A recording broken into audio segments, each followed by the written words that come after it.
Hey guys, Sean here. Welcome to the F1 Word and to the preview for the 2024 Australian Grand Prix, a race that always feels like the proper start of the season to me, probably because for a long time it was, but there's just something that I love about the race in Melbourne, even if it doesn't always deliver a thriller.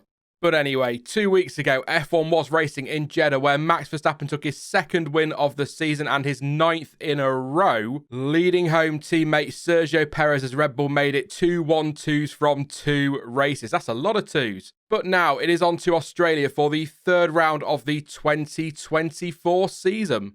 The 5.278 kilometre, that's 3.28 mile Albert Park circuit remains unchanged from last season and is still made up of 14 corners. The track, of course, being reprofiled a couple of years ago in a bid to improve the racing.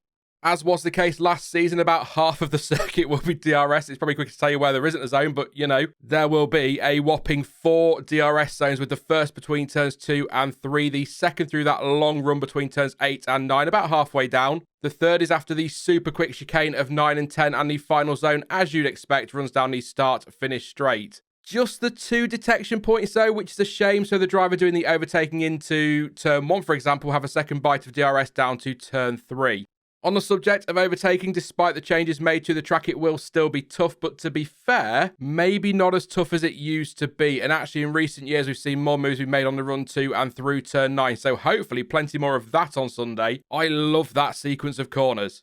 At time of recording, that's Wednesday afternoon. If you're interested, the forecast for this one is dry, at least that's what I've seen. Some reckon there is some rain around, but all the forecasts I've checked say that isn't the case, with no rain realistically expected and highs for qualifying and a race of 20 and 21 degrees respectively. It should be said as well, though, that the weather can be unpredictable at Albert Park, as we've seen in the past, so that could all change over the weekend.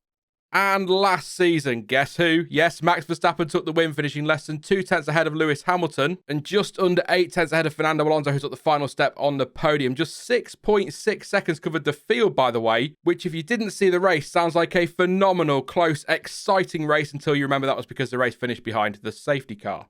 To be fair, though, it was a good race and did end in big drama. Actually, it was fairly dramatic throughout, with the race featuring 3 proper safety car periods, excluding the ones where the cars were led round to the grid for the standing restarts, as well as 3 red flag periods. Crazy. Hang on a second. 3 proper safety cars and 3 red flags. I wonder what else there are 3 of. Oh yes, of course, 3 is also the number of dry tyre compounds teams can use at a race weekend. That is right, it is tyre talk time once again. Nobody's favourite part of the weekend. Anyway, the compounds available for this one are the softest in the Pirelli ranges, so they are the hard C3, the medium C4, and the soft C5, which actually means every compound, the C1 to C5, has been nominated so far in 2024. I don't know why that matters, but I wanted to let you know anyway. That is also a step softer than last year, with Pirelli explaining the reason for the change is based on analysis following the race in 2023, where 10 drivers used the C2s for 47 out of the 58 laps and 3 ran them for more than 50 laps. As that kind of confirms, the circuit is not too tough on tyres when it comes to wear, but thermal degradation is a much bigger factor. So hopefully the softer nomination of compounds will result in an interesting mix of strategy more than just one stop, which historically tends to be the way teams prefer to go. And that was the case last season, with race winner Max Verstappen starting on the mediums before switching to the hards on lap 8. The intention at that point being to run those to the end, but he did use 2 sets of softs at each of the late post-red flag restarts. I can't say that. Post-red flag restarts, there you go. He did only make 1 racing pit stop though, so it was really a one-stop strategy, and I'd expect teams to aim for that again, because although the performance difference between each of the softer compounds could give some cars a pace advantage, which would help with overtaking, it's still, as already mentioned, a tricky track to pass on, so track position will always take priority, understandably. The final few things to mention on strategy: track evolution will be fairly high, but with a busy support schedule, lots of rubber should be laid down over the course of the weekend. Last year's total pit lane loss time was largely between 18 and 20 seconds, and as already touched on, safety cars are a big possibility due to the close proximity of the walls at many parts of the circuit, so they could have a huge impact on strategy. 6 of the last 8 races, by the way, all featuring at least 1 full safety car period. And this weekend's schedule is an early one over here, which is fine by me. I do love an early race start. Watch the race and still have the rest of the day to be massively productive, or as tends to be the case, the rest of the day to fall asleep on a sofa about 7 seconds after you've put a film on or TV series on to watch. No, just me, fair enough. Although it is my birthday on Sunday, so hopefully it'll be a cracking race for me and you to enjoy. Anyway, FP1 will get things started on Friday at 1:30 a.m. GMT, and that is followed by FP2 at 5 a.m. Saturday gets going with FP3 from 1:30 a.m. with qualifying underway at 5 a.m. And it will be lights out for the race on Sunday. Yes, Sunday at 4 a.m. Yes, 4 a.m. And once again, that is in UK time. Now, before I get to my weekend predictions, I just want to have the usual run through some of the news and talking points I have been doing the rounds ahead of the weekend. So first up, and as I'm sure you remember, Carlos Sainz missed the Saudi Arabian Grand Prix after undergoing surgery for appendicitis, his place being taken by Ferrari junior Ollie Bearman. And following the weekend, team boss Frederick Vasseur said he was optimistic Sainz would return to the cockpit in Melbourne. Earlier this week, a Ferrari spokesperson told the media that Sainz is in Australia and is okay, adding that they expect him to drive at Albert Park this weekend. The Spaniard was also included in Ferrari's official media schedule on Wednesday, and their preview press release also said he's expected to be back in the car. There is, of course, a possibility he could just hop in the car for FP1 to see how he feels and make a final call from there, but again, all signs point to Sainz racing on Sunday.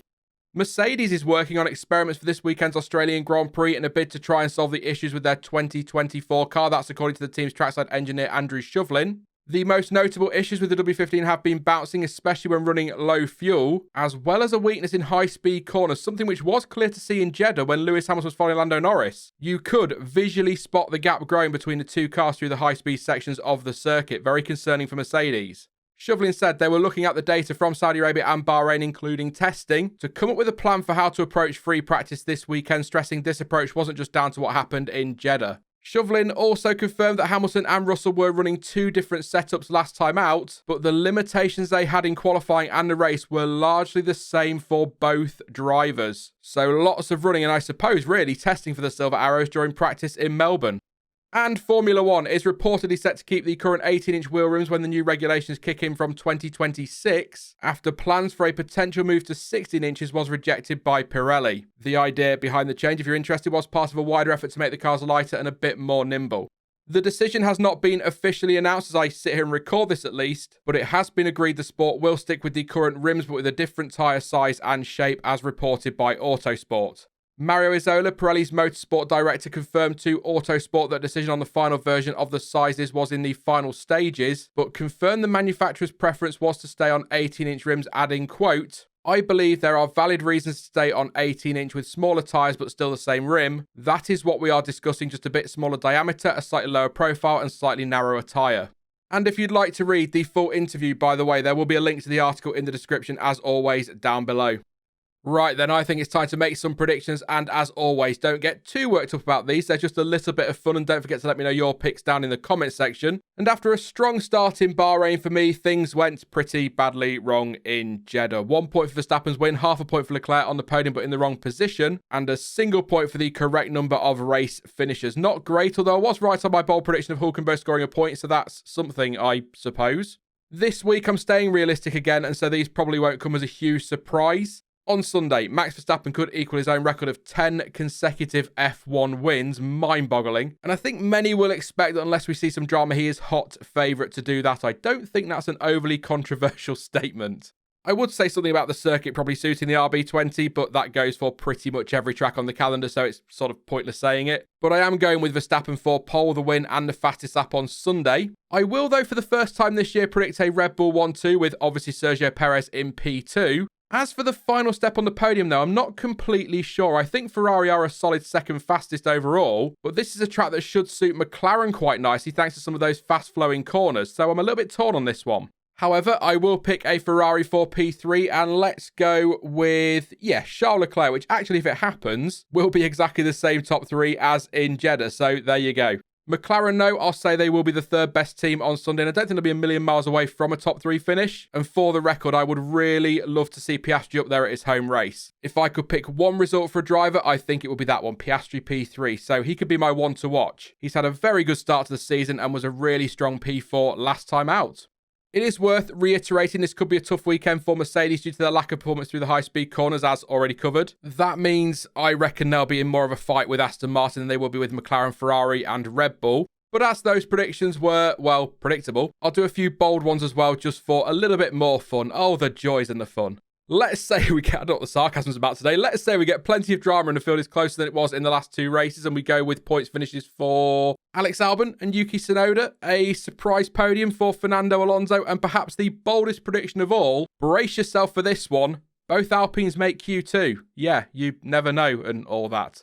Do you know, I'm really looking forward to this weekend, and I don't know why, given that we probably, again, unless there's chaos, know who's going to come out on top on Sunday, but it's what happens behind that could be important. I just love the Australian Grand Prix weekend, what can I say? But that is it, though, for the Australian Grand Prix preview. But don't forget, you can let me know your thoughts and your predictions ahead of the weekend in the comments section down below. Now, I will be back soon with some more content as always, but in the meantime, if you did enjoy this one, then please do leave a like, as it really does help the channel out, and consider subscribing so you don't miss out on any future videos or streams. But as ever, thank you for watching. I've been Sean, this has been the F1 Word, and until next time, goodbye.